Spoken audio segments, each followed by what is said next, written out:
Hi everyone, I'm Airier, and typically at Bricky's, every single Warhammer 40k faction explained part 2. Last time we were around, we got to the space elves. This time around, we're going to get to the space bugs. Probably the most unique faction that is actually allowed to get models. I know the Rudder out there. I know that's awesome. I know they're never going to get models because an enemy that fights with time powers is admittedly really broken, and it's actually part of the lore and established. And frankly, I kind of wish they were in there, but they're not. And I'm just going to have to content myself with the most alien faction being the Tyranids, who just want to eat everything. And are also just giant psychic hive minds. Yeah.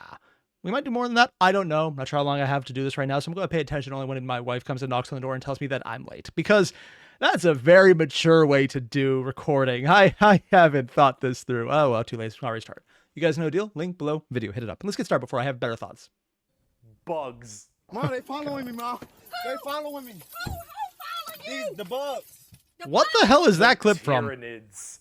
Now, Zerg you theme. want to talk something a lot more fun, a little more simple than all this Probably have to crazy take that out, Eldar yeah. shenanigans? Let's talk the Tyranids. They're bugs. Do they look like Zerg? Hell yeah, they look like Zerg. You want to know why they look like Zerg? Because they were actually supposed to be what Zerg were. I've actually heard conflicting stories about this. I've heard the story about how they were based on that and Blizzard was basically turned down by GW. But also I've heard other people say that that wasn't the case and it was made to work into fantasy somehow. And I honestly have no idea. And maybe it is or is not. I don't know because it's so old at this point and there's so much of the Mandela effect going on that it might be one thing, but I could also be completely wrong because of that very reason. Apparently StarCraft was supposed to be a 40k game in the beginning, hence why they look so much like Eldar, Zerg, and the Imperium of Man. I mean, you sure about that? You sure about that, Bricky? You could have put the face anywhere else. Anywhere else. Also, while their tech does, the faces really don't. Like, kind of space With the masks, marine-y. though, yeah. Those Marines, huh? They look a little bit space marine-y to me. Yeah. Maybe. I don't know. You really fucked up on that one, Games Workshop, didn't ya? Tyranids are a giant infestation of unfathomable proportions. These are giant, extremely I wonder if he's going to get to how big they actually are totally. hive mind organisms. Oh, he mentioned hive that mind? are basically all about absorbing as much biomass as they possibly can to evolve and mutate to be extremely potent and powerful and kill and eat anything in their path. They are probably the least evil faction in all of 40k because all they No, actually, I was going to disagree with him because they're entirely antagonistic, but they don't have enough thought process to be evil on the individual level. Also, I wish they had any monster that had the claws that look like this. That is way more intimidating.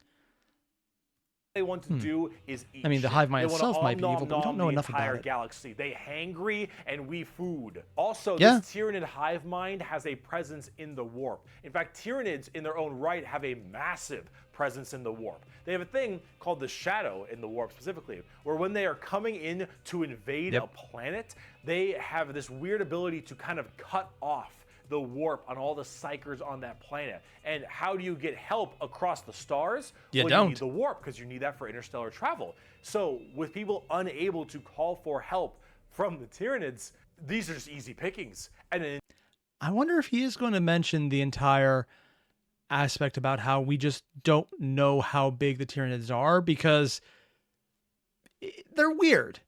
And everything he said so far, I have really no problem with, but I'm very much considering how much he's going to go into their lore because their lore, it's not just that it's weird, it's that when you really stop to think about it, we don't really know much about them considering they are present so long. They had models in Rogue Trader. They have been part of the core game from the beginning, essentially.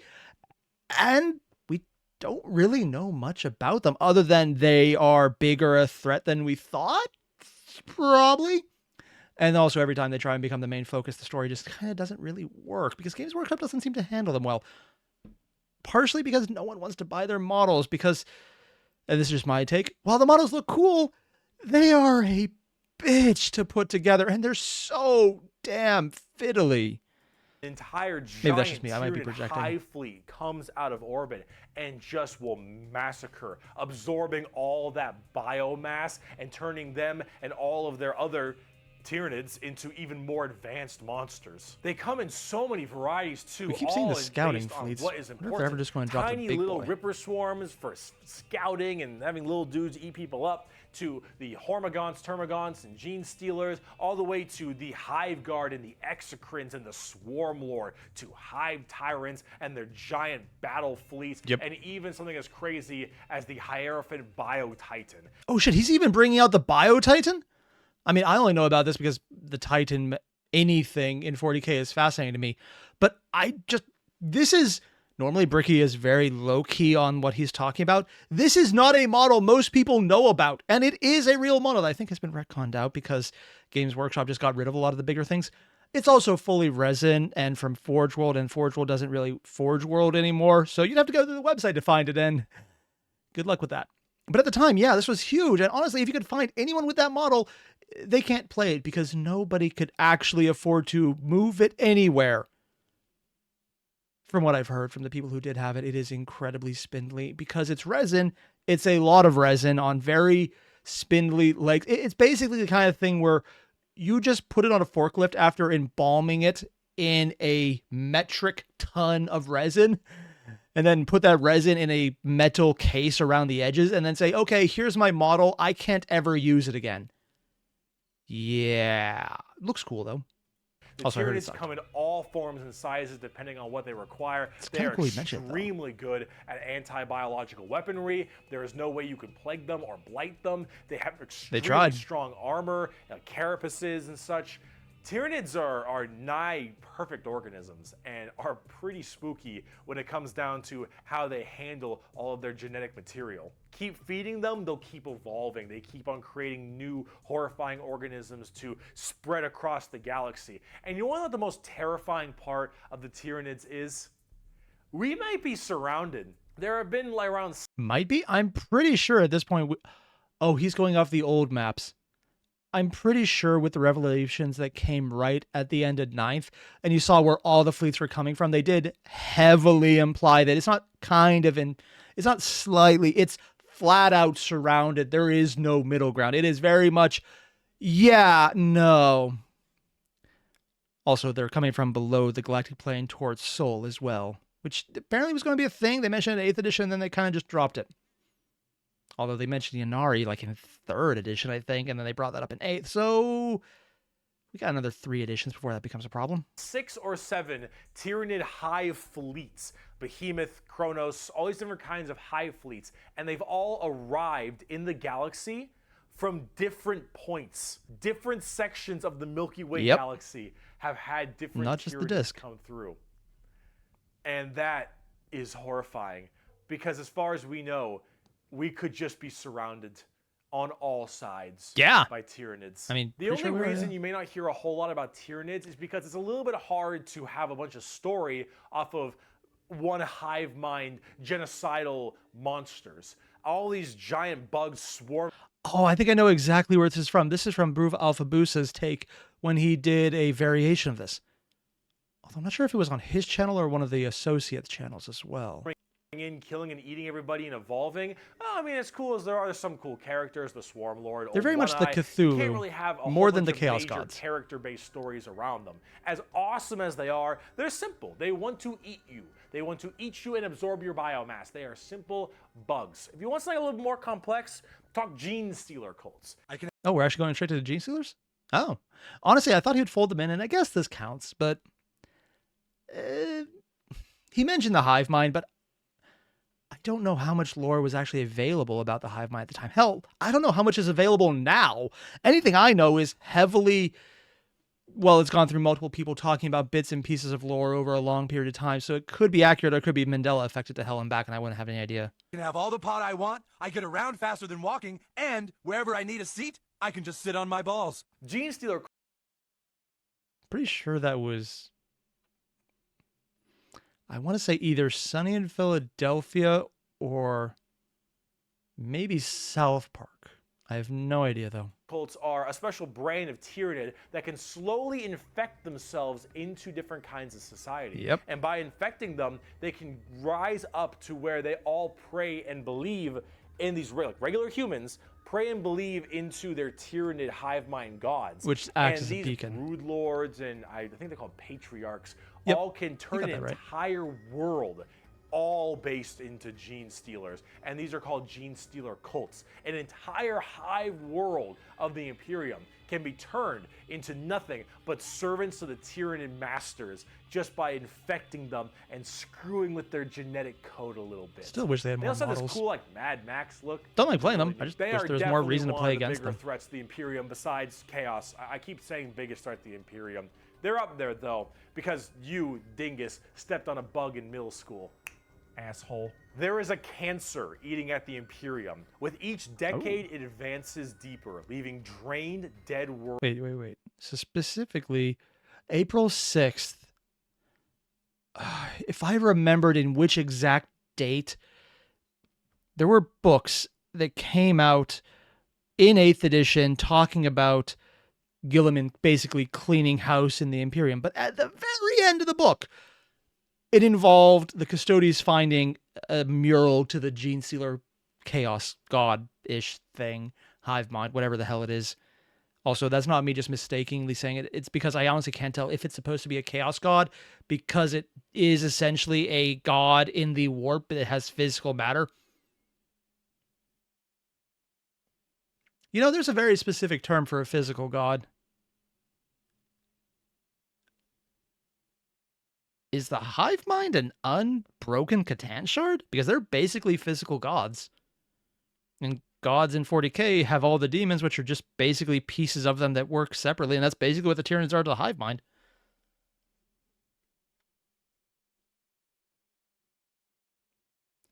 That would be a twist. I don't think so, but it would be a twist, all right.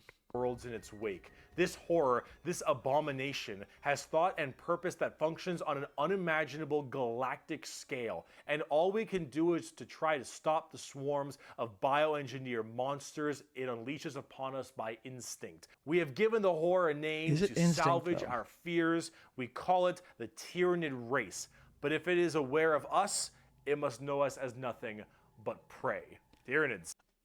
I think that one has been contradicted. Not at his time. I think it was from stories that came later that showed the Tyranid hive mind, when it becomes aware of specific people, will actively try and fuck those people over because it recognizes that they were there. So if that is not the Mandela effect getting me completely fucked up, which I can't say is wrong because this is something I know very little about because the Tyranids just really never did it for me as anything but an antagonist to go against, it would be that it's hive mind can be petty as fuck, but I don't know if that's actually true or the Mandela effect. Things like that bug me because Tyranid bug me. I see what I did there. And once I just see the legs, yoink. I don't know why I like saying cross-legged. It's weird. They're cool. I mean, But are they not as cool as the uncool. orcs? Every screen's gone red.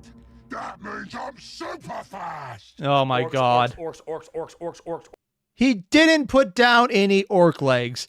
I am very disappointed in him. He might have done it before, but now I notice it. Orcs. They're the funnest faction orcs. that I never actually So, want to play. Yes, the green monsters, the green tide, the green skins. The These orcs, or basically they are, the in only fact, people a who race 40k is in happy. 40k. The orcs are as exactly what you expect them. They have archaic weapons. They're big boys. They have axes, and they have got big old teeth, and they want to kill Oh, nah, you everything, put 'em and in? there are Sure. So many of them. The only reason they haven't taken over the entire galaxy They is keep they finding can't each other? stop murdering each other. Orcs are so cool. Orcs don't have philosophy. Orcs don't have existential crisis. I mean, technically they do have a philosophy. It's Gorkrin Mork. It's a stupid philosophy. You're either a Gork-aligned or Mork-aligned. You're cunning but brutal or brutal but cunning. It is a very stupid philosophy, so they do have it. But also, it is so incredibly stupid that I think I'm the one being generous right here. And if you want to disagree with me and say Bricky's right, I'm not even going to say you're wrong. Matters is who's the biggest orc. You listen to that guy because he the biggest orc. Yeah. He big orc knows best. You win through the power of imagination. Does that one have hair? Of Probably all the celium. races I have battled throughout the galaxy, the orc is the hardest to comprehend. Really? They I thought they'd wage be the war with easiest. machines that should not work, care little for strategic gains, and are just as likely to slaughter each other as the enemy. How does one battle an enemy that defies all logic? It's As an chaos, orc, I say, you're except it's not. enjoying life. You're might be. enjoying the life you're given. Your whole life and job and purpose is to get up and beat each other to death because you can. I mean, I said it earlier and I'll say it again.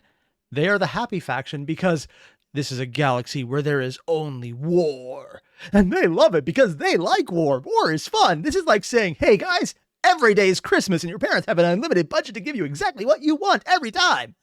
Have fun. That is actually the orc philosophy of, it's terrible and I love it.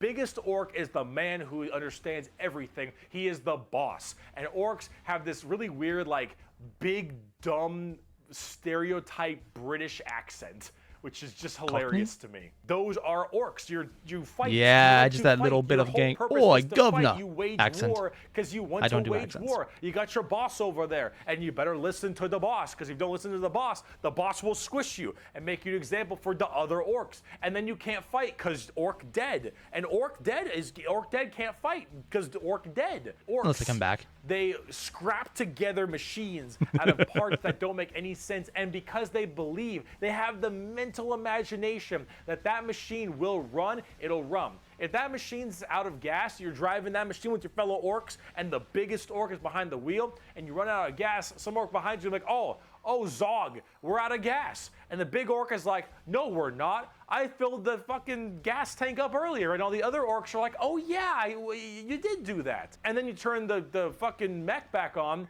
and it works again. Does it have gas? Probably not. What he's describing is absolutely insane and very mostly specialized to the orcs. The fun part is, technically there are other factions in 40k that can manifest things psychically into existence. And the easy go-to is Eldar. Yeah, they have bone singers who sing psychic matter into existence and shape everything. Basically, if you see anything in 40k depicting the Eldar with swooping lines and curves and basically looking a little stonish, that's usually Wraithbone. It's all their constructs. It's all the Wraith Knights are made of it. Most of their weapons is made of it. It is literally sung into existence because they believe hard enough and make it a thing. The orcs basically do that subconsciously with everything except matter from there. It just happens to work. Where the Eldar pull it from there, the orcs just make it. So, yeah, considering they're both creations of the old ones, you can see how that was influenced. It's just funny that as much as this is a unique orc thing, there's actually parallels that do kind of unify the various races that can do that because who made them? But it works. The power of imagination. Yeah. They paint things red because it makes them think they goes faster. They So it paint does. things purple because it's the sneakiest color. You want to know why? You ever seen a purple orc? Didn't Right? fucking think so. Orc. Admittedly, if you ever want to fuck with someone, just get a bunch of bases of the appropriate size that are black, and you have your entire purple orc army. And if someone is lore heavy enough, they will let you do it. It's stupid, but it's hilarious. Orcs are also like ancient as hell. They're back in the Eldari time frame. Yep. But back then they were called. Oh, he's actually orcs, mentioning and this? They were much larger and scarier and far more intelligent. Now they're just orcs and they're big, dumb, and they smack things. But they're The degeneration is interesting spooky. how that happened. They're not very In a well sense, I don't know. armored, but they hit really hard, and it's called the Green Tide because there are so many orcs. They are a swarm there are army. as many orcs as there are Tyranids, maybe more. Who knows? But they keep Eh. on, I don't know if he's right or wrong about this one. Because I don't know how many orcs there are. But I don't think that matters considering orcs procreate by breathing. Yeah. If you hear an orc shouting in your face, technically you need to go smoke a cigarette after because they just had their way with you. Yeah, they're mushrooms. They're essentially mushrooms with biological matter that is also animal. They're weird. They're both plant and animal. They procreate, though, the same way normal mushrooms do, by spreading spores, by breathing. That is actually how they do it. So every time they're shouting, whoa, they're technically having an orgy. Trying to sleep tonight. murdering each other, so it's not too bad of an issue. Orcs are entirely comic relief. Yep. Their stuff is slapped together. That makes no sense. Their vehicles don't work the way they're supposed to, but they work because they think it works, because they imagine that it works. Orcs care only about who is the biggest orc, and they will follow the biggest orc. freebooters. And then if they want to be the biggest orc, they'll challenge the biggest orc. And then when they go and they issue a wa is just war in orc, they murder everybody and everything in this giant tide of green orcs who are just excited to be hitting something. They don't care that they're hitting Eldar or the Imperium or other orcs Tau or anyone in between. They're just so they get to beat shit up. That's orcs. And on the tabletop, they are a total coin flip, and they're really fun. Coin flip? I have never met a salty orc player. I have never met someone who plays orcs and is ever just a bad guy or... Yeah, that's pretty true. You don't really get into this faction if you care about the meta, because with very few exceptions, the meta doesn't usually hit the orcs. I don't think I've ever seen them be unplayable. There's been a few times it was not the best choice, but they're usually so weird that this is a faction that kind of benefits from it, because if you see an orc player, Ricky's not wrong. I'm sure there's probably someone out there with a story of like, well, there was this one orc player who was an asshole. I'm like, well, yeah, but that's because I haven't started my orc army yet. But eventually it'll become true. I say, knowing how many other armies I've started, and not even just based off this video. I just realized the problem with watching Bricky videos is that he inspires me to get more armies, and I shouldn't do that because I actually like having not a negative balance. That would be a nice change. That guy. Orc players have this kind of fun to them because when you play them, you are completely submitting yourself to RNG. So here's the thing. Guardsmen, Imperial Guardsmen, Do they still have the when they RNG? shoot, I haven't played they them roll a lately in dice, 10, and so on I the don't know. 4 up, they'll hit their target. They have a 50% chance. Space Marines, pretty good. They hit Better. on a 3 or higher because they're well trained. Adeptus Custodians, they hit on 2s because they're just super And if they have well trained. rerolls, it's Orcs, almost yes. They hit on a 5 or higher. But if they roll a 6, they get to make another shot with anything. From wonder the if that's carried dinkiest through. pistol to the biggest rocket Because this is launcher. 8th edition It rules that I doesn't remember. matter. I don't remember if Half it carried of to their 9th stuff will or blow up 10th. on a whim. One of their medics, if you roll a 1 to heal someone, you fuck up your surgery and you just kill an orc. They're so wacky and silly. Yeah. But the thing is if you roll well, you roll high, and you keep rolling high, you are going to crush people. And if you don't, you lose. Boom. I mean, that's what you get when you play orcs. That's what happens when you play orc. It's a coin flip, which is... I really wish I knew if this was still current or not. Although one thing I do know that is current, this model in the background, I think it's either the Morkanaut or the Gorkanaut, and honestly, I can never tell the difference. I think they just announced within the last week, they're finally making a plastic version of this, because I think this version was resin. I could be mistaken because it was only secondhand because I don't play orcs, and I don't know anyone near me who does anymore. There was one guy, but I moved away from him. He was pretty chill. But also, just, moving kind of makes it hard to travel that distance. Damn. Which is why you can't be a salty bitch when you play orcs, because things won't go your way. It's Yeah. just the roll of the dice. You're playing a dice game. But if you're going to have fun and you want to be stupid and you want to be silly, you're going to play some damn orcs. Yeah. But on the opposite side of the fun part of this, let's talk about the Necrons. The opposite side of the fun? Really?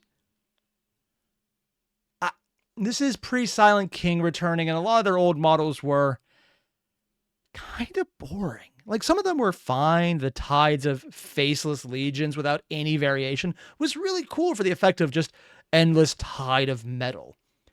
But they've kind of moved away from that, and frankly, I'm not sure if I like that or not.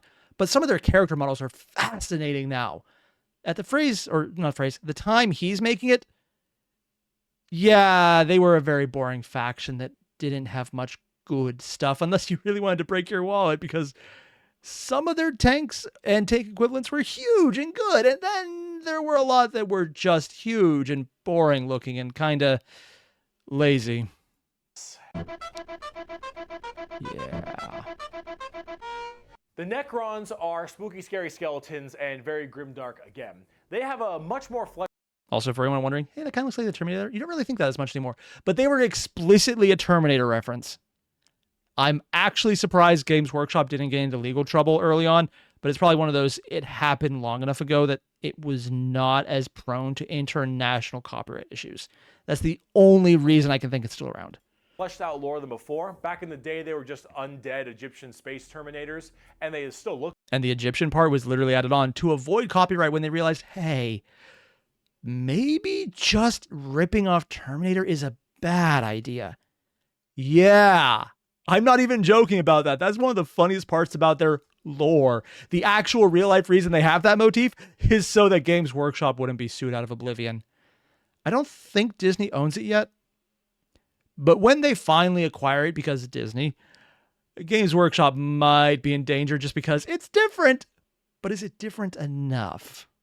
Look that way, but then they actually have a story.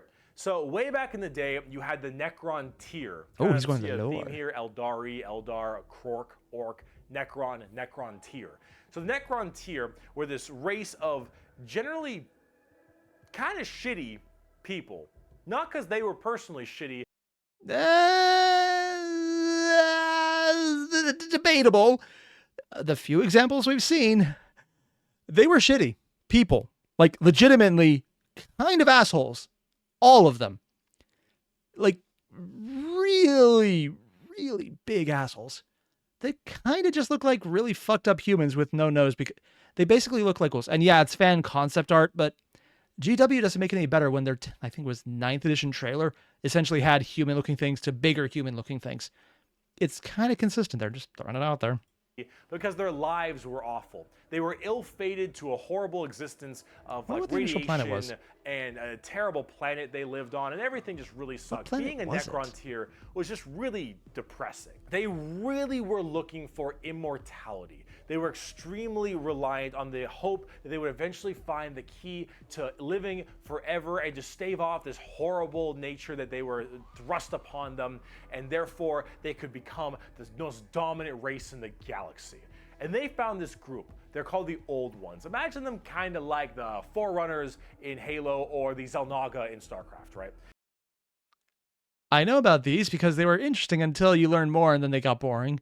And I know about these because I think I read about it somewhere. And honestly, I kind of dropped the ball on them. I never really found that StarCraft as hard. These Old Ones were these strong, pretty much omnipotent beings. And they, of course, knew the key to immortality. Maybe. So Necrons went to them and said, please, show us your ways. And the Old Ones said, piss off. Not really. Oh, he's actually, wait, what? They were a lot more humble about it, but they did not want to share their secret of immortality. This is something that Bricky is telling a very consistent view about this right now. And for an entry-level point, that's perfectly accurate. I'm just adding a little bit here because it's perfectly accurate-ish. Because I know I mentioned this before in a lot of stuff whenever the Old Ones come up, and especially now because this is directly relevant. Everything you get from this time period, even the people who were there, the Necrons, can be wrong. Because one, there's personal bias. There's, well, I think this is real, so it's real. And that plays a fact because metal brains are more accurate now. But this happened when they weren't metal brains. And a lot of degradation has happened for the people who went to sleep and then came back. So even if they think they're good, they're not good. That is one of the consistent things with the Necrons. They weren't supposed to be asleep this long, and it has fucked them up massively. It's almost like whoever did that didn't have a plan, but yeah, whatever Zarek was doing. Zarek is the Silent King who was responsible for a lot of the dumb shit that he's about to describe. But that's also my initial point of, you don't really know what actually happened. You have what you think happened. You think the war ended. And I'm even saying the war ending might not be a thing because there's a lot of theories coming out for decades now about how maybe the war is still going. It was just on a hiatus because the Tyranids are here and maybe they're part of that. And this is just restarting hostilities for all we know. And it just isn't clarified because the more lore that comes out, the more you realize, wait, we have alternate views of how this went down that don't actually coalesce with how the initial lore was. But there's people who do think about it and act as if the initial lore is accurate because all the decisions here are based on incorrect information, but we don't know which part is incorrect. So it takes the standard storytelling of GW of everything right is nothing is right and changes into we know something is right, but we don't remember what was right. This is not even just incoherent translations. It's intentionally wrong, but we don't know which is wrong. We only know that there was a war.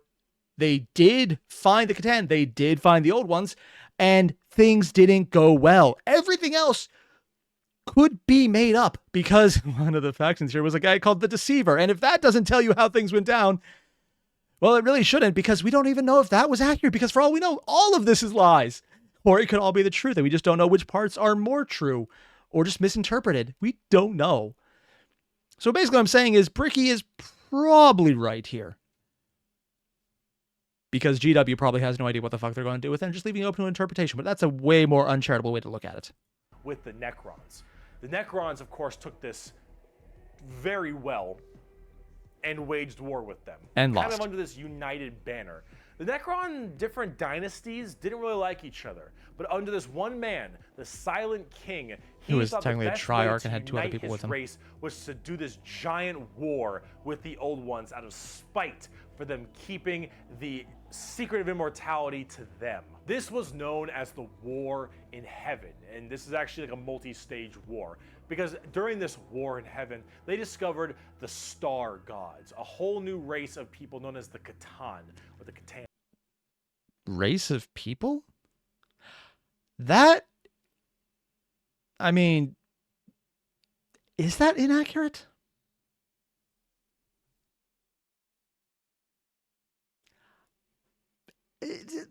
They're physical, and they do have a species, sort of. But calling them a star god is probably more accurate than race of people, because race of people implies more of them. And for all we know, I don't think we've ever seen baby Catan. We've seen shards, but that's because they were literally shattered after put into a body.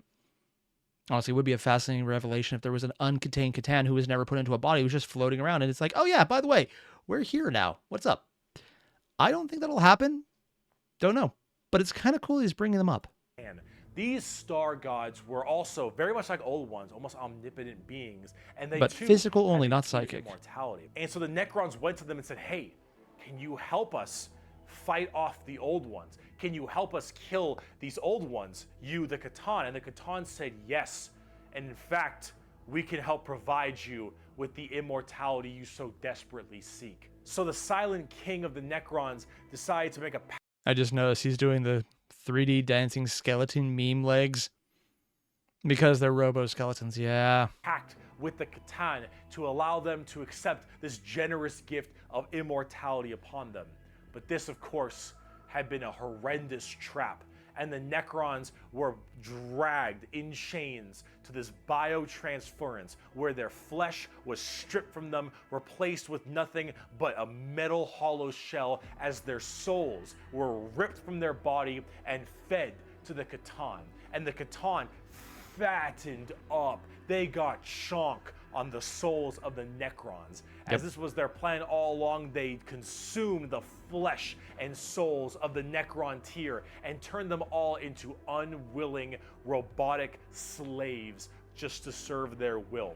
And then, with their new-founded Necron army, they pointed their guns at the Old Ones, and the Catan continued their domination of the stars and their genocide, complete and full genocide of these Old Ones. That is a really contentious point. The Old Ones are not in the setting now, as far as we know. And I put the preface there, not just because of the usual GW issues of anything can be true and nothing's true, but because this is one of the entirely debatable points. How the war in heaven ended, the complete genocide of the Old Ones, isn't entirely certain. I'm not talking like, did some survive? I'm talking, did they even die? Did they leave? Did they become something else? Were they erased? There are some bits of the lore that say enslavers, basic proto-demons in the warp, came in and started eating them. We don't know which one of those options is real. It could be all of it, it could be them. There are even hints that there was a pact between the sides to kill off the Old Ones and the Catan. There are hints that that's happened. There are hints that that's not. Because all the information is broken, we don't really know what's happening.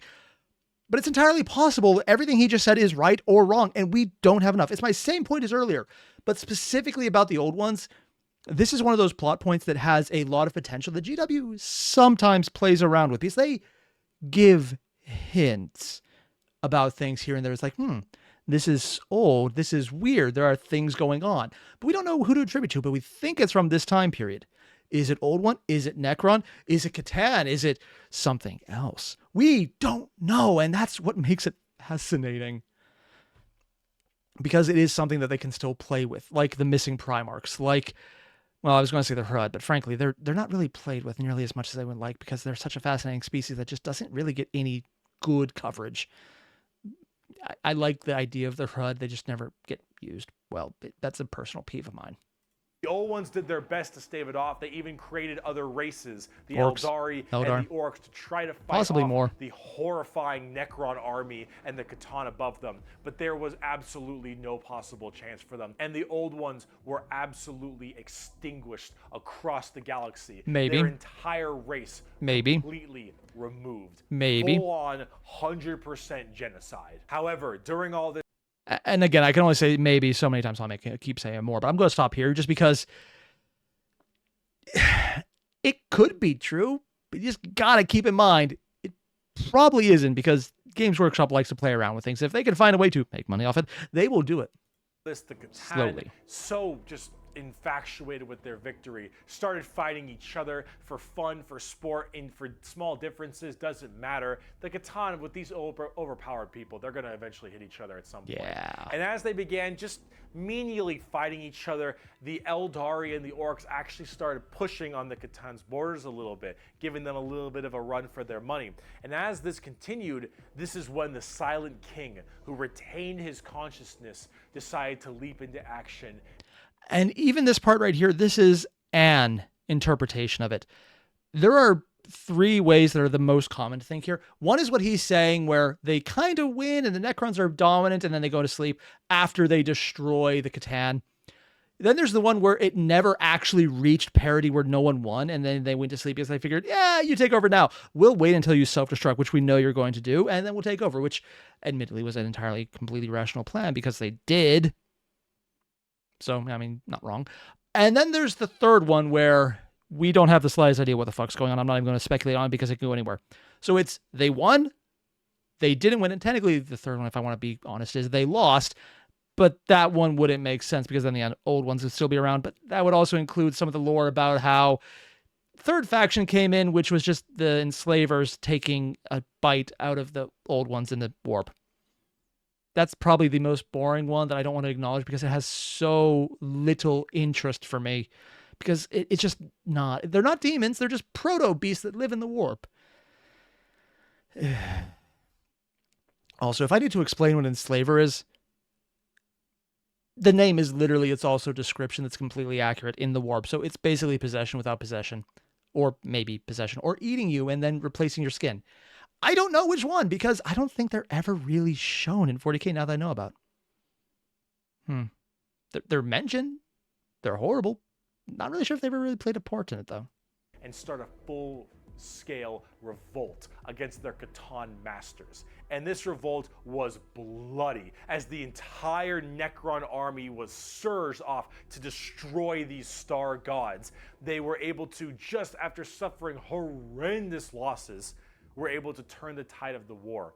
And they took these Catan and they blasted them. Because as these star gods are unkillable, they were able to break them into thousands of shards. Are they unkillable, and though? entrap them in giant pretty sure one did stasis die. vaults to now actually be slaves to the Necrons. And with the Necrons having the entirety of their old gods enslaved to them, they realized that soon their race was about to be attacked by the overcoming new races, the Eldari and the Krorks. And so what they did is they retreated into giant stasis tombs in order to preserve their energy and their strength for when one day they would be reawakened. What he's describing now is a very common way to say it, that they retreated because they had just fought horribly and lost. The only reason I personally don't subscribe to this view of what happened is because the Eldari have a kill-on-sight policy in the present time for any Necron worlds. Some factions hold that more common than others. It is actually a divide within their entire current setup. But they weren't exactly hiding their worlds at this time period. So it doesn't make sense for there to be any Necrons left if they decide to go to sleep. And the Eldar are still around unless they had a reason not to destroy them. This is probably one of the big factors why the entire peace treaty option, the option that for some ability or some reason or some extent that we don't know, there was actually a coalition of multiple species, maybe involving the Cork, maybe not, who beat off the old ones, who beat off I really should choose a different phrasing, destroyed the Catan and freed themselves of the masters who were causing the fight at that point. Because it doesn't make sense for there to be Necrons otherwise. Because they would have been destroyed by the dominant races that were still around who would fight them. The Cork, because at some point they would degenerate into orcs and they would just go and fight them, but at that point they're too stupid to remember. But the Eldar were dominant this time period. They could do all this stuff. They could go and destroy them from orbit because they had the technological capability at this time to do that once the Necrons were asleep. So there had to be something else other than, well, we're weakened right now, so let's hide in the same place we already were at that they knew about. Yeah. It's just more of a logical option. And it's entirely possible GW might go, we're going to ignore that and do it anyways, because fuck it. But it's always one of those things they never really put enough detail out, and it would be much more fascinating if something prompted them to work together. And that would also play into GW, because if they ever need a new antagonist, there's always that plot hook they can grab. Or ignore if they don't want to.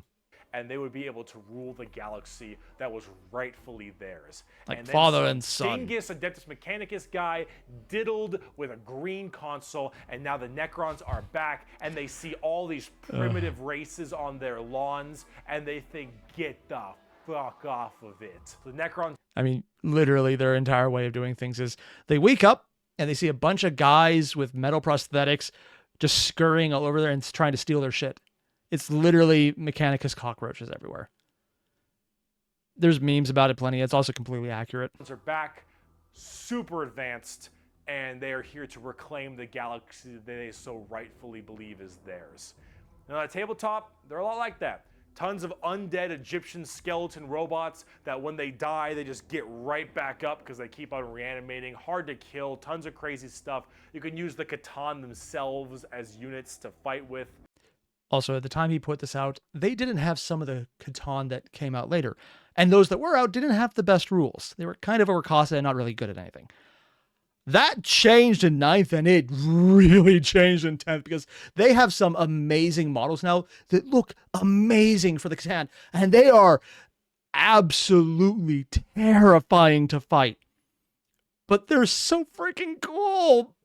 But also, they're so freaking broken. You basically have to tailor your army to fight them if you think there's a chance of fighting them, because otherwise, the Nightbringer specifically will tear you up. And I can't wait until they get a new model for them, because the old one is kind of lacking.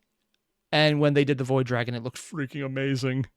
It's pretty cool. The Necrons are one of the three major events in 40k. The Horus Heresy, the Fall of the Eldar, and the Awakening of the Necrons are all pretty substantial events. And the Necrons themselves are then Silent King coming back, which cool as well. kind of didn't play out as much importance as I thought. Lucky creatures, as long last you have found the tranquility of death. I was like you once, clinging to life and blind to the truth. When I uncovered the truth, I too shuddered and paled with fear. Deep in these catacombs, I was remade. Here, my brethren slumbered for eons while the living grew like weed.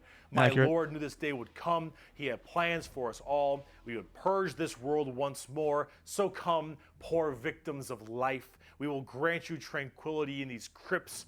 Kronos will be a tomb world once more. Necrons are also pretty smug. Trays in the Infinite especially.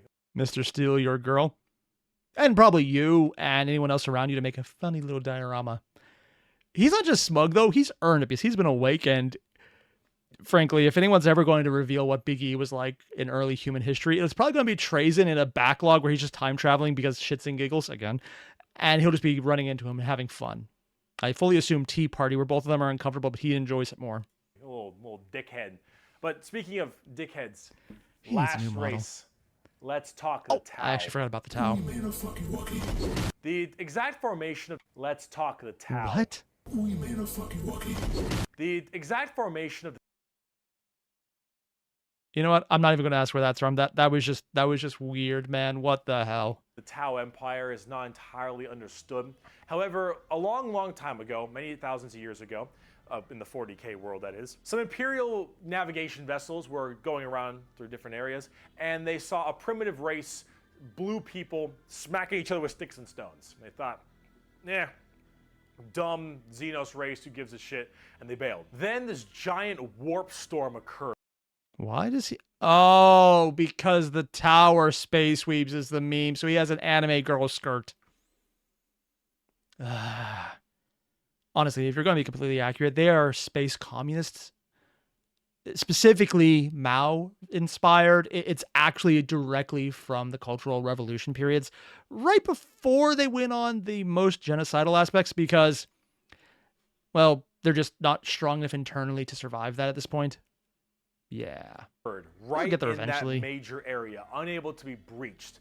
Then, once that warp storm 6,000 years later subsided, hello, those little sticks. Well, they decided to actually have no war of any kind and all just unite together under one flag of Mind the Tau control. Empire, and now they have gigantic. Also, that wasn't me making a joke. That's actually how the Ethereals, the people who lead these factions, do it. So I'm wondering how much Bricky's going to talk about that.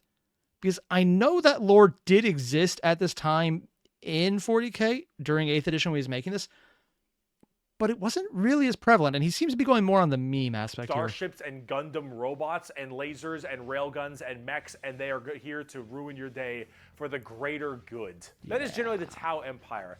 They have this kind of feeling of this homogenous group. All species can go underneath the banner of the greater good. The greater good is their idea of the fundamental increase and help of all. In fact, he's probably going to mention how, even though there's a ton, it's all kind of bullshit. And admittedly, when you get into the lore, a lot of it looks like mind control. It's very much a lot of mind control. Hell, the Vespid are intentionally mind controlled. Those helmets they wear are mind control helmets, essentially. I'm heavily simplifying it, but that's essentially what it is. Vespids, if you don't know, were a flying bug-like race that works with a Tau. Mind control. Yeah, there's a lot of mind control going on. But I would like to say that he's probably going to bring out how, even though they have a ton of races, there's a Kroot, there's the Vespid, and you don't use them because they're just not battlesuits, and that's really what the army is. And he would be right up until sometime maybe later this year in 2024 when the Kroot are getting a box release, and it's going to be essentially its own faction within the Tau. And frankly, it looks really cool.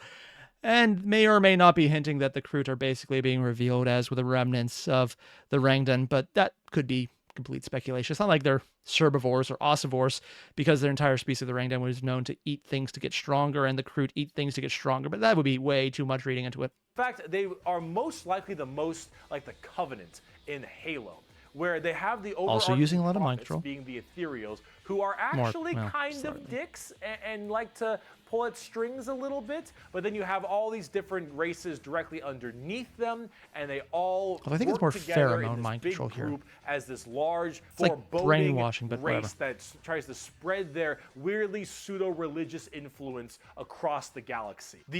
Oh my god, they essentially have managed democracy.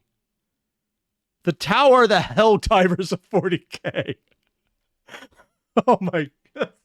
It's not even entirely wrong. Alien is not intrinsically evil. Do not hate him. Pity him, his ignorance. Seek to understand his differences and equate him with his inadequacies.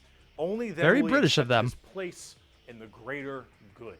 That is generally the Tau. And if you're kind of wondering like what their mainly big shtick is, well, they're all about Not big dying. robots and mechs. They have laser rifles and railguns. Yeah. They got giant mechs with tons of missile pods and heavy bigger they rail are, the rifles and rail well, guns see more fun is on and tabletop. burst cannons and ion accelerators and void shields and all this stuff. And that is generally what the Tau's all about. But you're probably thinking, Bricky, this doesn't sound that evil. This doesn't sound very Is he going to mention the mind control? grim, dark Warhammer. And you'd be right. The Tau Empire really don't have that much of a horror. What? No. No, they're basically the horror of dying hope. Their entire thing isn't so much that they're horrible yet, it's that there's a lot of shit they did that is evil, but they're not as evil as everyone else compared to literally the guys on the screen right now. Well, those are the space clowns. But the clowns are in their own right, but there's so many worse things. If they were a bigger faction, they might be the good guys just because the Imperium is only good because they're the best guys out of everyone else by comparison. Yeah. Also, they might have had a named Tau character that was dumped or was dumped by a Captain General Kitten, but that's completely unrelated. It's not canon. Horrifying, grimdark style like everybody else. They're much more younger, new age thing. In fact, they're probably a lot less evil and a lot even better than they are now back in the day because they liked having like that good guy faction. But a lot of us who really like the dark, depressing style. A lot of that was because of what I'm talking about, mind control, wasn't introduced with them initially. They were the hopeful faction who could get crushed by anyone if they could actually dedicate the time to it. And for narrative plot reasons, they don't. But also that's a lot of 40k, which for decades was intentional stagnation where the plot never progressed. The thing is, though, what he's talking about right now, them being the good guys, is not accurate. The Ethereals being dicks and putting their hands in things is the least of it. I'm talking mind control in a very literal sense. They are actively suppressing and controlling people and managing the democratic process of you listen to me because you say you want to, because I made sure you can't say anything else. The mind control and the vestments with the helmets to make them agree to it. The fact that the crew actually just bought it and they're fine with it because they get paid. But a lot of this is literally work for us because democracy. I'm not joking about the Helldivers thing. It is essentially that faction. And in Italy, the Helldivers would also count as the good guys, unironically, in 40k because, again, everything else would be worse by comparison. It's that kind of universe. But he's wrong. They're not good. In an earlier video, I was the one going off on him about saying everyone's evil. And now I'm going off on the exact opposite about him saying these are the good guys. Unless he's about to do the entire switch, it's like, and here's the evil stuff they kind of don't ever talk about. It's going to be weird. They're still fucked up, but they are the better guys. They're too ignorant to be good, didn't really like though. it that much. So, see, the Tau get a lot of hate, and a lot of that hate isn't necessarily unjustified. It's mainly from a tabletop perspective, but as you can see from all the visuals I've shown you recently, they're Unjustified from a tabletop? That's debatable. I say debatable because there's a lot of times where the Tau in 8th edition were, okay, so you want to play a narrative game, right? Because if we're playing competitive, you're going to lose. It was like that for the Tyranids and the Orcs and the Tau, of course, and the Necrons for quite a bit in 8th. And then in 9th, they had some absolute bullshit where you just didn't play them because they were going to win and it was not fair. It's like, who needs balance? We're going to fuck this shit up. And now they're back to a level of it. They're okay, yeah, sure. We're not really sure how this is balanced. It's fine. This is fine. This is good. Yeah. Honestly, 10th edition seems pretty good in terms of balance. 9th edition, no, they deserve that hate. really fit in the 40k universe very well. They lack that super dark, dramatic, kind of high gothic level the Imperium has. They don't have... Yeah, Bricky probably just doesn't know that much about the Tau. And admittedly, I don't know much either. I just apparently know a little bit more. This is not what I was expecting. Because what he's talking about was their initial run's take on them. This is how people thought about them when they first came out. Because they didn't have the lore to show that there were aspects about them that weren't kosher. They were just, hey guys, let's not kill each other. Let's kill them instead. Come fight with me. Yay. And, I mean, it's still there. It's just backed up by, and let me say this again, mind control. Yeah. But that was added in well before 8th edition when he was making this video. I mean, either way, he's giving a very overarching view, and you don't get to the mind control until you read into it more, because it's not the most prevalent part of their lore. But it is very much a way to understand how they act. It's not that the Airiers are in charge, it's that everyone else doesn't know why they're in charge, and they never think about it. Have the weird kind of like grungy stuff that Chaos, or say the Orcs, do, and the Necrons and the Eldar have their own specific style as well. The Tau really do look like something out of Gundam, and while it isn't necessarily a bad thing, it does definitely not fit. I know people keep saying Gundam, but honestly, I'm going more Robotech on this one. too well. There's that. There's also the tabletop problem. In tabletop, Tau are horrible at melee combat, but Yeah, if he's about to say good at shooting. In 8th edition, they were fine at shooting. The few times I fought them, they were fine is the best way to put it. exceptionally good at range combat. So they blast everyone from really, really far away, and they have a million But if you rules survive, you get to close, make it you so that win. it's nearly impossible for you to get into melee combat. So it basically just forces you to bottleneck.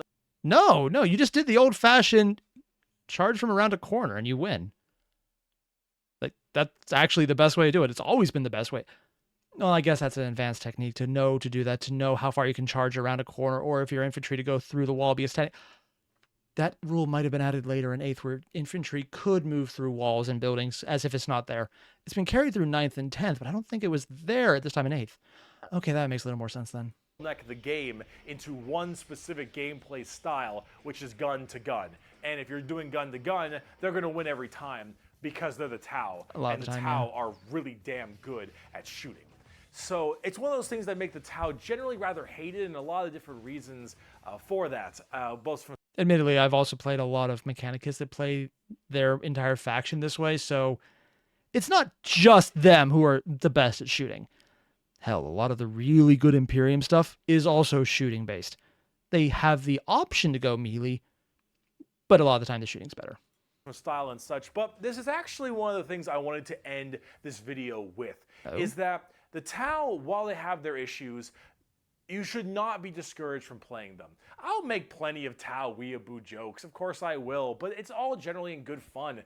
As soon as he says he makes all the jokes, he pulls back to show the weeaboo legs. Yeah, good timing on that one. Anyone who legitimately doesn't want you to play a faction is an idiot, and you shouldn't be giving them the time of day. You pick what you think is cool and what you like. And if you're worried about power level, don't worry. It will change all the time, constantly, every single time, with the one exception being that at the start of an edition, the Space Marines will always become really powerful because they get the new first toys because that's what people buy, so they get an initial hit of money. Yeah, that's the reason. That's just it. It's money. It's literally just money. And then every time a new faction comes out, normally they become overpowered. And then they get toned down. But they're overpowered because they want people to play it, and they don't want them to feel like they wasted an entire ton of money on buying a new army. So if you want to chase the meta, buy the new army, throw way too much money at Games Workshop, and then ignore the following 6 months where they get nerfed because they were too strong. But that initial 3-month period, oh, it's going to be a slaughter. Warhammer, especially now, factions get better and they get worse. They grow and then they fall. Yeah. You should only be playing what you think is cool. You like the look, you like the models. If you're talking tabletop, that is what you should be going for every time, is what you think is badass.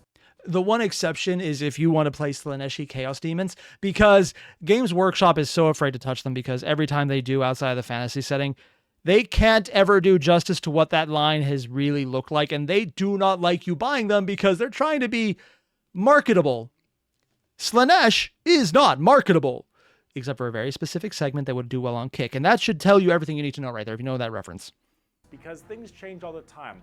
But the universe of Warhammer has so much going for it. Every faction has something interesting, every character has a story, and there's a million stories to be told. The universe is vast and exciting, and while it is dark, depressing, and horrible, that is the damn charm.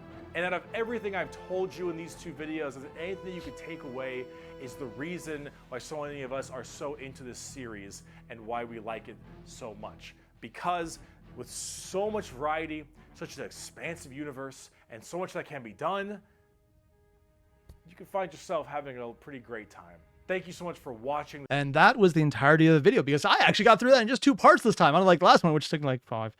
The joys of recording when I have enough time to really jump into something. It's fun.